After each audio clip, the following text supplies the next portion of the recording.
Okay. So today we are going to start with our fifth unit, which is logical agent.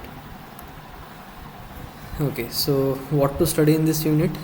Actually, this unit is made up of 3 units from our textbook. The unit numbers are 7, 8, and 9. In 7, the title of the unit is logical agents. The unit number 8 from our textbook is first order logic. Unit number 9 from our textbook is inference in first order logic. Okay, so this unit is actually a combination of 3 units from our textbook. Now what to study in this unit? So here we are going to focus on knowledge based agents. So till now we talked about problem solving agents, right? Problem solving agent, and those were one kind of goal based agent uh, who tries to achieve their goals, right? But here we are going to focus on knowledge based agents. Now what is different in knowledge based agent? So this knowledge based agent maintains their knowledge base. Okay, so they store some information about the environment in the form of a knowledge base, and they have a power of reasoning. Okay, so they can derive new things based on the knowledge base. Okay, and based on these things he will decide the new action. Okay, so they have a reasoning power. Okay, so they will utilize their knowledge base and they will then decide which action to perform. Okay, then we are going to study one puzzle that is known as Wumpus world. Wumpus means a beast. Okay, and we are going to study all this concept through this example. Actually we are going to solve this problem with the help of these concepts. Okay, so this will be our running example, and you might have studied this 3 concept in the course of discrete mathematics. Okay, so this will be the revision of this logic, propositional logic and first order logic, and you will see their application in the domain of AI. Okay, so how we'll do the reasoning process using this concept, that we will see in this unit. So I think the content of this unit is clear to you. Okay, so what do you mean by knowledge based agents? What is knowledge based agent? Okay, so here the central component is the knowledge base. Okay, so generally we represent a knowledge base with this capital letter KB. Okay, so here what do you mean by knowledge base? So this knowledge base is a set of sentences, sometimes known as WFF. What is the long form of WFF? It is well formed formulas. Okay, so we will be storing sentences using some syntax. Okay, so they will be very well defined sentences. Okay, and this will be the knowledge that our agent has with respect to his environment. Now along with the knowledge base, our agent has a reasoning power. Okay, so he can take a decision. Okay, so now he will use a knowledge base to take a decision, and it will be based on the percept sequence. Okay, so we know that percept comes from the sensors, right? So it will have some sensors. Okay, through the sensor he will be sensing the environment and we will get a percept. Okay, so based on this knowledge base and the percept he will take the action. Okay, and we know that we take action using the actuators, right? So action will be given to the actuator and the particular action will be performed. Okay, so here the central component is the knowledge base, internal representation of a knowledge. Okay, so we'll represent the knowledge in the form of a knowledge base, and we will use a knowledge representation language. Okay, so this sentences. Okay, so remember the KB is nothing but a set of sentences. Okay, and those sentences will be following some language rules. Okay, so they will have some particular syntax. Okay, so this is all about knowledge based agent. This is basic outline of the knowledge based agent. So it is receiving the percept and it is returning an action. Okay. Persistent, we know about the persistent, right? So they are like global variables, right? So they have a knowledge base. Okay. And we have a variable t, so it is a counter for time. Okay. So at time t, which action to perform. Okay. So initially it would be 0 at the start of the system. Okay. So it indicates time. Now we have two functions here, tell and ask. Okay. So now with the help of a tell function, our agent tells to the knowledge base that I am receiving this percept. Okay. I repeat, but with the help of a tell function, our agent tells to the knowledge base what he is perceiving now. Okay. At time t. Okay. So with the help of this function, this current percept will be entered in the knowledge base. Okay. So we will make an entry of current percept in the knowledge base. Now in response to that, our agent will ask to the knowledge base which action I have to take. Okay. So this ask function will return an action. Okay. And that particular action will be written by our agent. Okay. And before that, we have to make an entry. Okay. So our agent will also tell that at this moment t, I have taken this action. This is very important. Okay. So this will be clear with the Wumpus world example, why we are making the entry of this taken action also. Okay. And then time counter is incremented. Okay. So this is very basic outline of the knowledge base agent. So as you can see, it is every time he is referring to the knowledge base. Okay. And he is gradually incrementing his knowledge base. So the summary is, given a percept, the agent adds the percept to its knowledge base. It asks the knowledge base for the best action, and it tells the knowledge base that it has taken that action. Okay. Okay. So now we will talk about the Wumpus world. Okay. So Wumpus means a beast. Okay. So in Wumpus world, we have a cave. So this is this 4x4 grid is representing a cave, and there are some rooms in the cave, and those are connected with the passageways.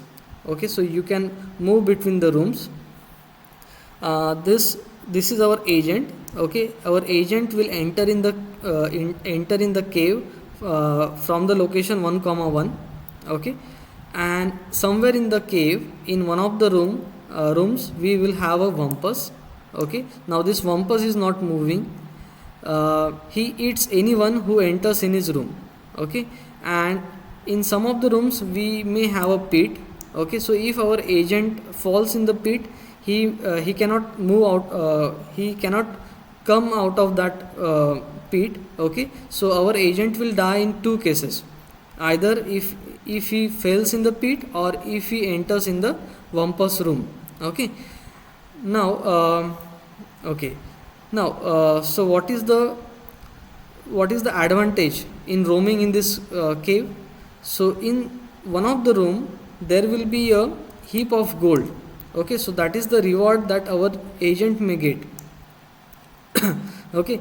And and another thing is, in the 4 neighborhood of the pit, our agent can sense the breeze. Okay. So what do you mean by 4 neighborhood? So if I have a grid like this, okay, so this is my center cell, and this surrounding cells, okay, which are in the north, south and east and west direction, are known as 4 neighbors of the cell. These are the 4 neighbors. And if you consider the diagonal elements, okay, those are known as 8 neighborhood. Okay. It is known as 8 neighborhood. Okay. So in the given scenario, in the 4 neighborhood of the pit, our agent may sense a breeze. Okay. And in the 4 neighborhood of the Wumpus, our agent feels a stench smell. Okay. He feels a stench. Okay. And in the room where gold is present, he may sense a glitter of the gold. Okay. So that is the complete scenario of the Wumpus world. So what is our aim? Our aim is that our agent should come out of a cave alive with a gold, okay, and with minimum number of moves. That is our aim. Okay, I think the scenario is clear to you. So now let us define a PS descriptor for this environment. Can you recall the long form of PS? Anyone? We have seen the PS descriptor in unit number 1. Can you tell me the long form of PS?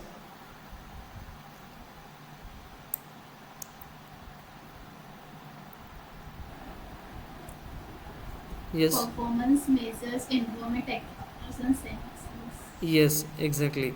So when we have an environment, in order to define its all aspect, we write a PS descriptor for that, right? So if we try to write a PS descriptor of this, so so P stands for performance measure. Okay, so performance measure means what? How can we evaluate the performance of our agent? Okay, so I can come up with one strategy that I will allocate +1 point to my agent if he takes any action.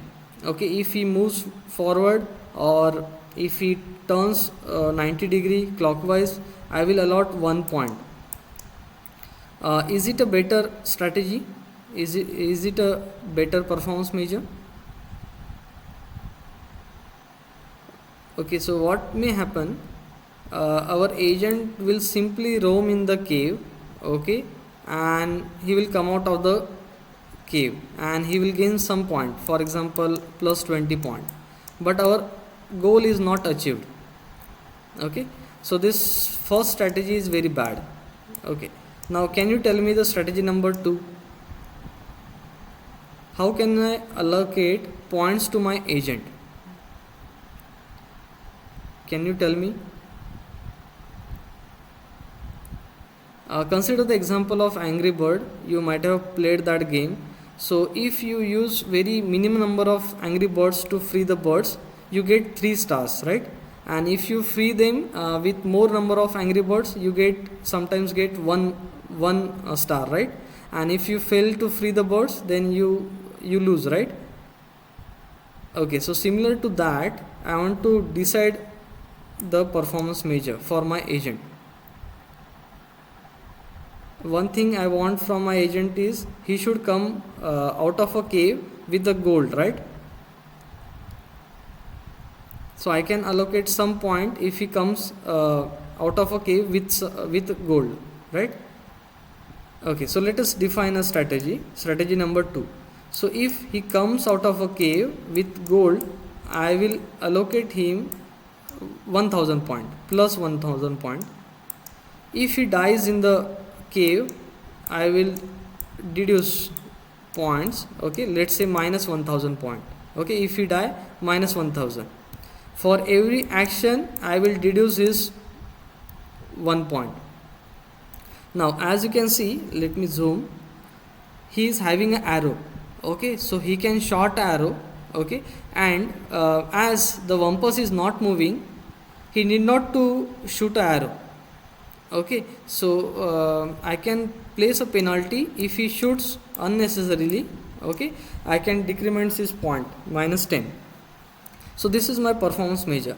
So now with this minus 1, I am avoiding that unnecessary roaming of my agent. Okay, and with plus 1000, I will ensure that he will come with a gold. Okay, so that can be my performance measure. Okay, then we'll talk about the environment. So here we have one Wampus, one heap of gold and some pits. Okay, our agent is starting at location 1,1, right?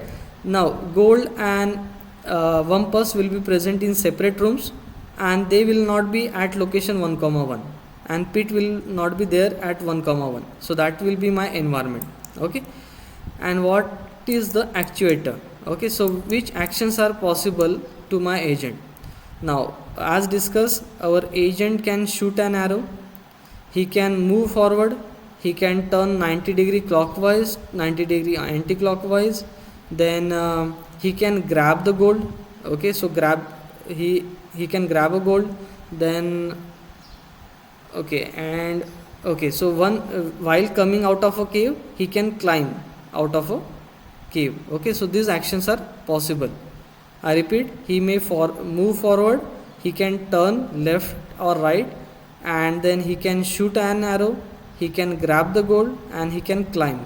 Okay, these are the action possible with our agent. And then next one is the sensor.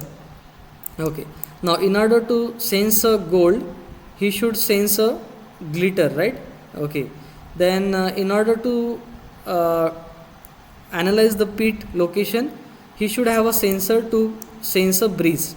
Okay, and in order to determine the location of a wampus, he should have a sensor to sense the stench. Okay, and while moving forward, our agent may ran onto the wall, right? So he should sense a bump. Okay, and he should turn. Okay, so these sensors are required. Total 5 sensors are required. We'll see them in detail. So I think the scenario is clear to you.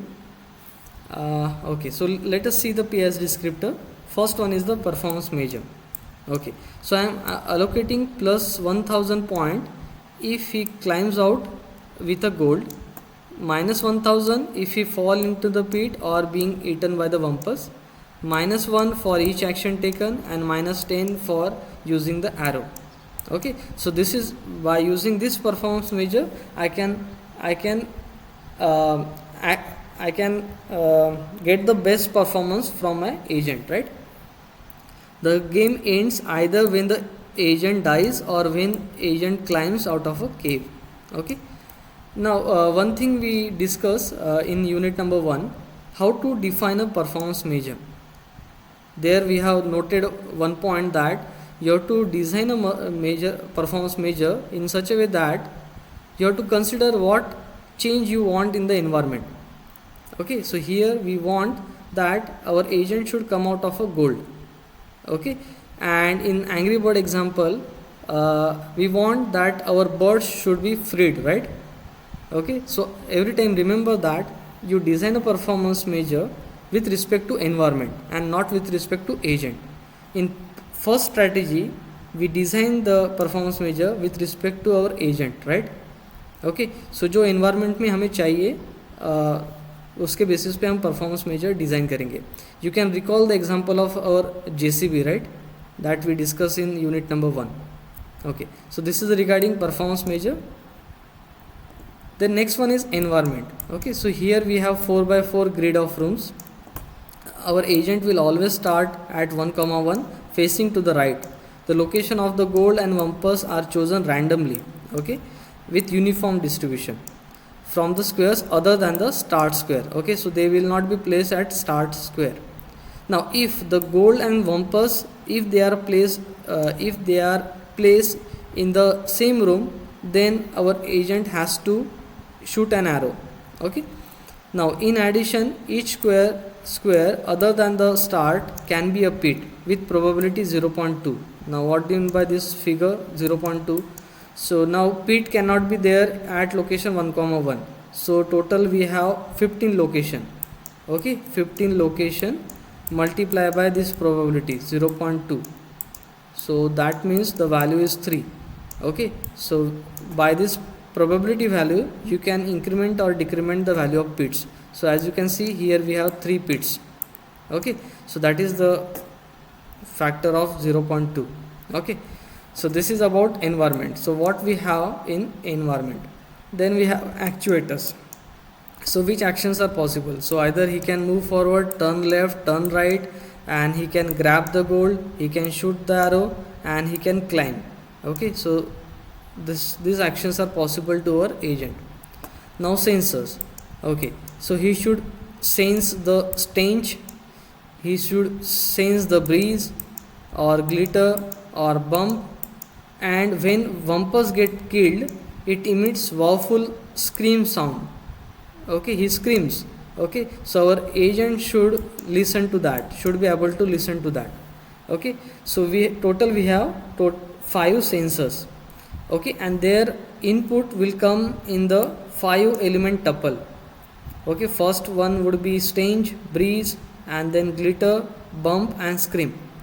Okay, so this is one example where our agent is sensing stench and breeze. It will be denoted by this tuple. Okay, 5-element tuple. So I think this scenario is clear to you. So let us solve that problem. Okay, so let us see the interaction of our agent in the Wumpus world.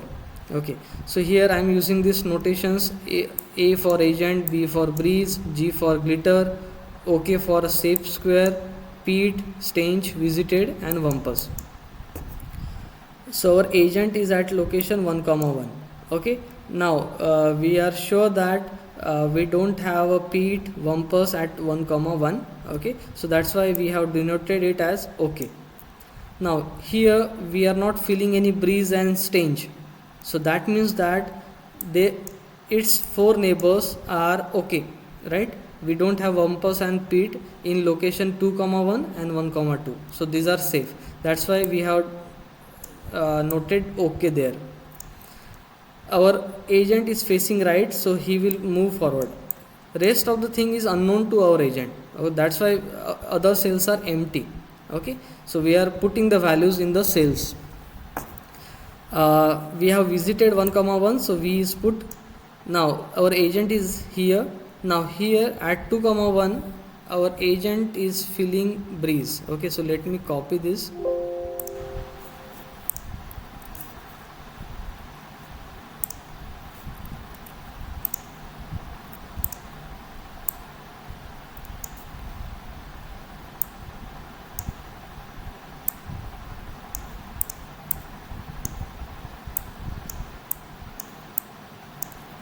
Okay, yeah, so at location 2 comma 1 our agent can sense a breeze. Okay, so by that our agent will infer that there is a Pete at location 3 comma 1 or 2 comma 1. That's why we have put a question mark, P question mark, P question mark. Okay, it cannot be at 1 comma 1 because we have already visited that, we have been there, right? So Pete can be there at 3 comma 1 and 2 comma 1. Now it is very unsafe to move forward, our agent cannot move diagonally. Okay, so it is unsafe to move 3 comma 1 and to 2 comma 2, so we have to go back. Okay, and then we will go in this direction, so our agent will be here. Now here our agent is sensing stench. Okay, so our agent is here 1 comma 2, he is feeling the stench. Now with this input what he can infer? So he can infer that Wumpus is at location 1 comma 3. Okay, Wumpus can be at 2 comma 2, but he inferred that it is in 1 comma 3. How? Can you tell me? He is unaware about the location of Wumpus, right? But he has inferred that it is surely in 1 comma 3, not in 2 comma 2.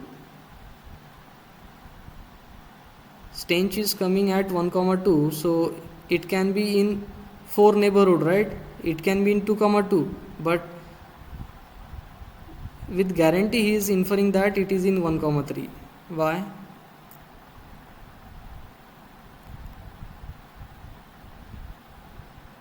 Anyone? Are you getting my question? Stench will be felt in 4 neighborhood, right? So stench is here. Okay, so Wumpus can be at location 1 comma 3 or 2 comma 2, but our agent has inferred that it is surely in 1 comma 3. How come?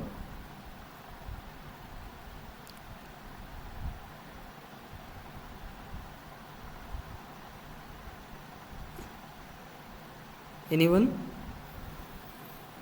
Because those stench smell is not occurred in 2 comma 1 block. Exactly. Yes. So if our Wumpus was here, okay, then we would have felt a stench at this location, but it was not there, right? So we can with guarantee we can infer that Wumpus is not at this location and it is not at this location, so it is definitely at 1 comma 3. So now we have determined the location, so that's why we have denoted that with exclamatory mark. Okay, when we are sure, then we are denoting it exclamatory mark. Now as we are not feeling a breeze here, that means pit is not here. Okay, so pit will be at this location. So we have determined the location of one pulse and one pit. Okay, so this is how we are doing a reasoning. Okay, so this is the reasoning process, and that this capability was not there in problem solving agent.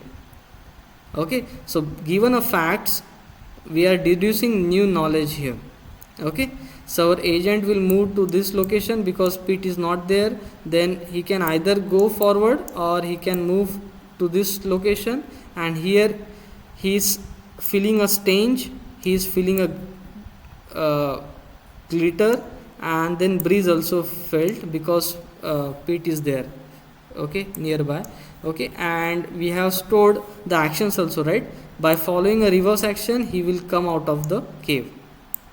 Okay, so I think the working of knowledge base agent is clear to you.